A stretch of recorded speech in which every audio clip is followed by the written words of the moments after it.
When he was bottle feeding, Ollie would want to hold onto your fingers.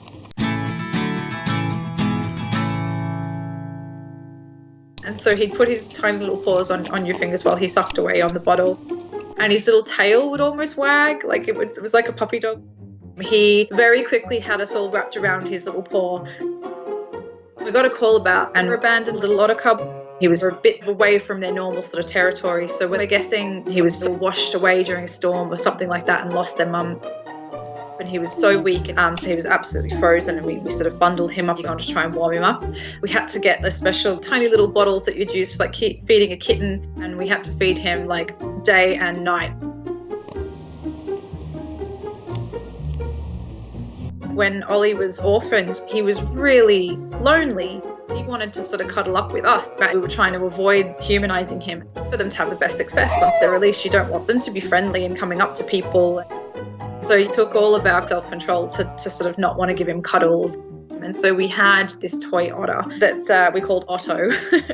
And Otto became his companion. He did snuggle up to it and he used to sleep with it. We started to introduce Ollie to the water when he was about 12 weeks old. First of all, we just kind of plonked him in the water because, like throw them in the deep end and see how they go. His initial reaction was, get me out of here, I don't like this one bit. And so we sort of kept encouraging him gently. He started to sort of stick his face under and realise that he could hold his breath and he could see under the water. And then like he was just kind of floating and like sort of flopping from side to side. Rolling around. Finally you just saw this like light bulb moment where he was like, oh, I'm born for this. It was the cutest, watching him just sort of discover that he was designed for this life of water.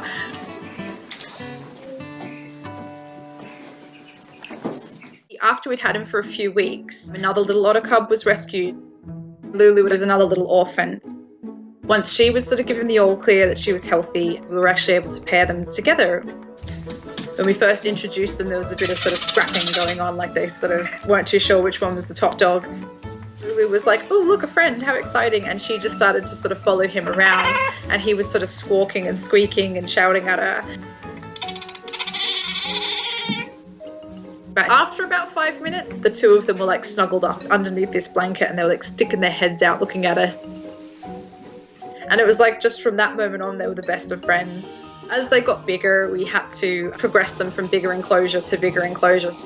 Whilst they were in there, it was amazing to watch how wary they became of humans, which was that's the desire. They're ready to go, they're nice and wild. And so we organised to release them.